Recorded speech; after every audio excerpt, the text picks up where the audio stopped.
जय माता दी, नमस्ते, प्रणाम। आप सभी लोग का स्वागत है हमारे चैनल में। आज आप सबके बीच में एक माता रानी की पचरा गीत बहुत प्यारी से लेके आए हैं। हमारी गीत आप सबको अच्छी लगे प्लीज़ लाइक, सब्सक्राइब, शेयर करें और अपना प्यार दुलार आशीर्वाद जरूर दें। प्रेम से बोलिए जय माता दी।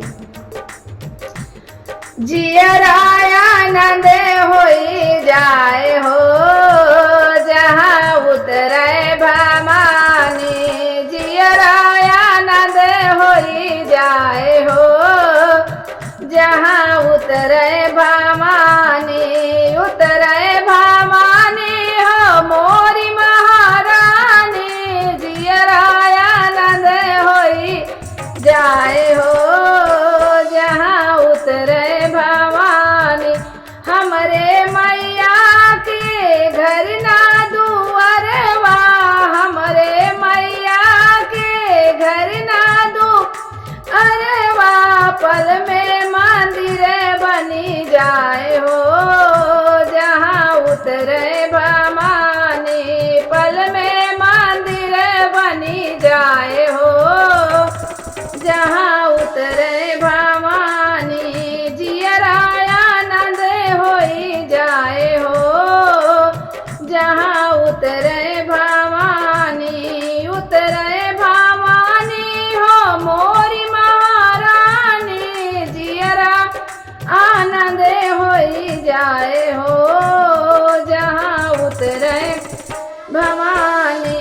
हमरे मैया के धन ना दौलत, हमरे मैया के धन ना दौलत, पल में भंडार भरी जाए हो जहाँ उतरे भवानी, पल में भंडार भरी जाए हो जहाँ उतरे भवानी, जियरानंद होई जाए हो जहाँ उतरे भवानी। हमरे मैया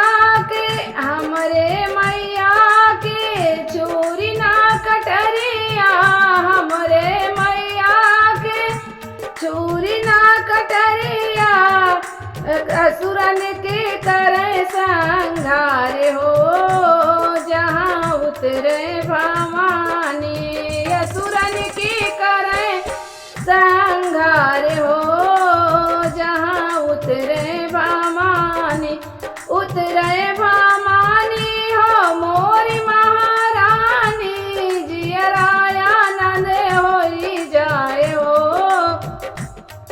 जहाँ उतरे भवानी। हमरे मैया के लड़का ना बच्चा, हमरे मैया के लड़का ना बच्चा, सारा जगह का है महातारी हो जहाँ उतरे भवानी, सारा जगह का है महातारी हो जहाँ उतरे भवानी, जियरानंद होई जाए हो